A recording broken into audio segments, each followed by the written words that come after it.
नमस्कार। पॉलिटिक्स में आप सबों का स्वागत है।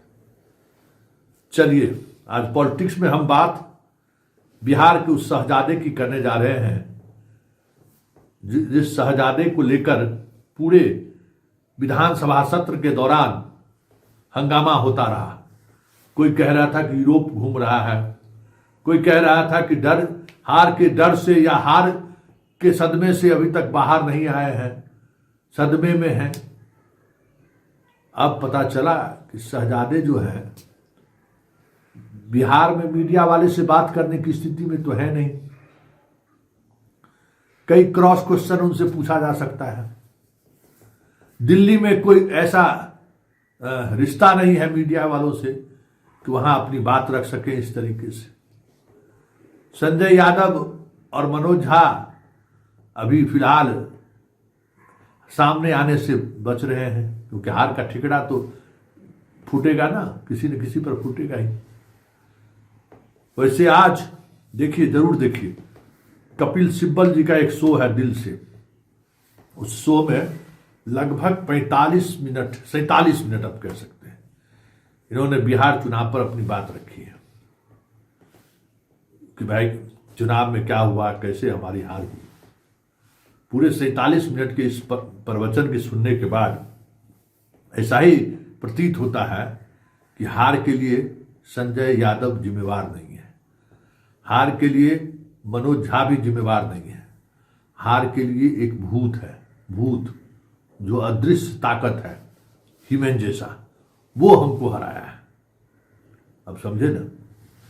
अब क्या कीजिएगा, मौका निकालिए और उसको जरूर देखिए, और जिन सवालों को उसने रखा है उस सवालों को जरूर टटोलिए।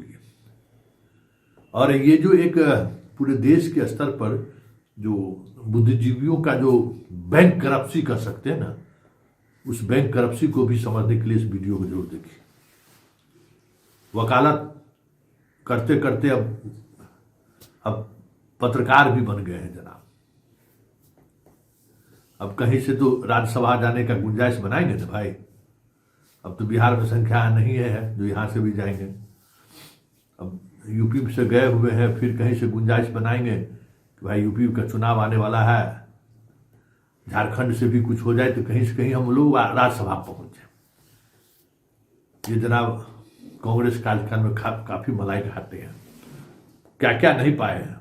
अब जब कांग्रेस पार्टी इनको दूध की मक्खी की तरह बाहर कर दिया है, तब अब मीडिया मैन की तरह जो है सो प्रोकास्ट कर रहे हैं। खैर, सवाल उनके प्रोकास्ट का नहीं है। सवाल यह है कि उस पूरे 47 मिनट के दौरान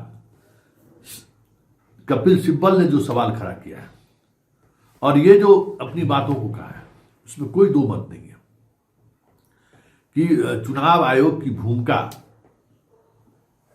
बीजेपी के प्रवक्ता की तरह दिख रही थी, कई मौके पर दिखा है, इसमें कोई दो मत नहीं।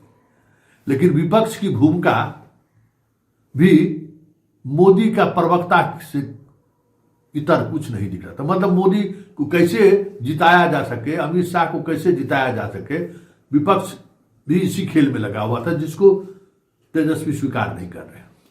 2020 के राजनीति पर नजर रखने वाला अंधा आदमी भी यह जानता है कि बिहार में तेजस्वी को उतनी सीटें इसलिए आ गई कि चिराग पासवान चुनाव लड़ रहे थे। 38 सीटें हैं, वो डाटा देख लीजिए। 38 सीटों पर चिराग की वजह से वो चुनाव जीते थे। वो हट गया, इस बार औंधे मुंह गिर गए। अरे क्लियर कट यहां डाटा है, इसमें कहां कोई संदेह है। और सवाल यह है कि तेजस्वी जो आज मायूस भरे चेहरे के साथ सामने आए हैं, क्या वो चुनाव लड़ रहे थे? क्या 20 दिनों तक प्रचार अभियान को छोड़कर क्या कर रहे थे? वो अपने गठबंधन के साथियों के साथ भी न्याय किया क्या? 11 जगह फ्रेंडली फाइट जहां हारे, 15 जगह ओबीसी इनको हराया, 5 सीट जीतने के अलावा प्रशांत किशोर की टीम ने इनको हराया।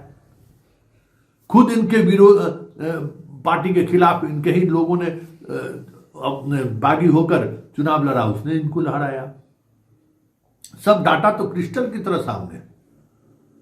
उस 11 सीट पर, जिस 11 सीट पर इन्होंने फ्रेंडली फाइट किया, अगर उस पर मिलकर लड़े रहते तो 4-5 सीट वहां भी निकाल लेते। भाई यादव आपका साथ छोड़ दिया, ये स्वीकार करने को अब तैयार नहीं। मुसलमानों ने आपका साथ छोड़ दिया, यह स्वीकार करने के लिए तैयार नहीं है। तो फिर तेजस्वी जी इस तरीके से बातें रखते रहिए, ना आपका भला होने वाला है, ना इस बिहार का भला होने वाला है।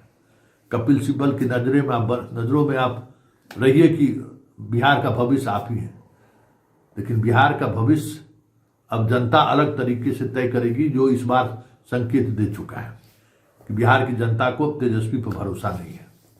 2010 में लालू यादव जी 22 सीट जीते थे, हैं?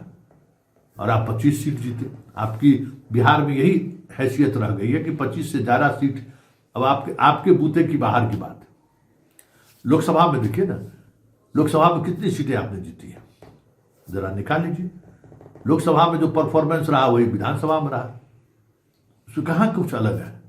और लड़ाई लड़िएगा तब ना, आप जात की लड़ाई से बाहर निकलने को कुछ तैयार ही नहीं है। आप लड़ाई लड़ रहे थे, जितने पार्टी की चर्चा हुई, टिकट बेचने की चर्चा हुई, क्या वो गलत है क्या? जरा दिल पर हाथ रख के आरजेडी के कार्यकर्ता जरा सोचें कि टिकट बिका है कि नहीं बिका है, और किस तरीके से चीजें चली हैं। जमुई में मुसलमानों का आज तक कभी चुनाव नहीं लड़ा था, वहां देकर क्या संकेत दिए रहे थे। खैर, ये एक एक सीट पर जब चर्चा होगी तो तेजस्वी चेहरा दिखाने लायक नहीं रहेंगे। आज भी उनको सर्वे पर आज भी वो है कि सर्वे में ये है, अरे जिससे सर्वे आप कराए वही पैसा लेके जो है सो सर्वे रिपोर्ट बेच रहा था, तो अब इसकी जांच तो कराइए। जो सिद्दीकी साहब ने आपके समीक्षा बैठक में कहा, चेहरा क्यों छुपा रहे हैं? दिल्ली में जाके जो कपिल सिब्बल से अपनी बात कह रहे हैं, बिहार की जनता के सामने, यहाँ के पत्रकारों के सामने अपनी बात को रखिए ना कि भाई, क्योंकि यहाँ के पत्रकार तो समझ में आ रहा है उनको कि चिराग की वजह से आप पिछली बार 75 सीट हासिल कर दिए थे, इस बार चिराग नहीं था, आप औधे मुंह गिर गए। तो अपनी हार का ठिकरा, इसमें कोई दो मत नहीं है कि इलेक्शन कमीशन पाक साफ नहीं था, लेकिन इलेक्शन कमीशन के साथ भी आप लड़ते हुए दिखे। जो ट्रेन से जो हरियाणा और दिल्ली, मुंबई, पंजाब सब जगह से जो भेज रहा था, कहीं आपका कार्यकर्ता या आप उस ट्रेन को लेकर आपत्ति जाहिर किया क्या? अकाउंट में पैसा जा रहा है जिसकी चर्चा आपने आज की है, क्या इलेक्शन कमीशन को कहीं किसी पार्टी ने, महागठबंधन के लोगों ने जाकर शिकायत की क्या? और आप, सब बड़ी बात यह है कि आप भी वही राजनीति करने जा रहे थे जो राजनीति नीतीश कुमार करके वोट पर आ लिए कि हम भी वृद्धा पेंशन बढ़ाएंगे, हम भी रोजगार के लिए महिलाओं को पैसा देंगे। जो काम नीतीश कुमार करके दिखा दिए 2 दिनों के अंदर, वही काम आप भी करके भरोसा दिलवा रहे थे ना जनता को। कोई नई चीज हो तो आप कह नहीं रहे थे, कोई नई बात होती तब तो जनता विचार करता। तो ये बात तो समझना नहीं है कि भाई, हमें जिस इशूज पर सामने वाले से लड़ाई लड़नी है, उसकी ताकत को हमें समझना है, हमें उससे फाइट करना है। तो तुम 400 दोगे तो हम 4000 देंगे, हम हर घर में सरकारी नौकरी दे देंगे। कहां से दे देंगे भाई, बताते ना। तो ये सारी जो चीजें हैं, जो इनकी विफलता का मूल कारण है, उस पर चुप्पी साध कर या उस पर विचार करने के बजाय जिस तरीके से तेजस्वी ने इंटरव्यू में ये बातें कही है, तय मानिए वापसी तो छोड़ दीजिए। अगर यही स्थिति बनी रहे तो अपना भी ये चुनाव जीत ले तो बहुत बड़ी बात होगी, क्योंकि यादव और मुसलमानों ने इनका साथ छोड़ा है, MY समीकरण टूटा है। इसलिए ये जो साफ गोई से जो अपनी बात रखने के, अपने हार की जिम्मेवारी लेने के बजाय मिशनरी को जिम्मेवारी ठहरा रहे हैं, वो कहीं न कहीं कह सकते हैं कि कायरता है।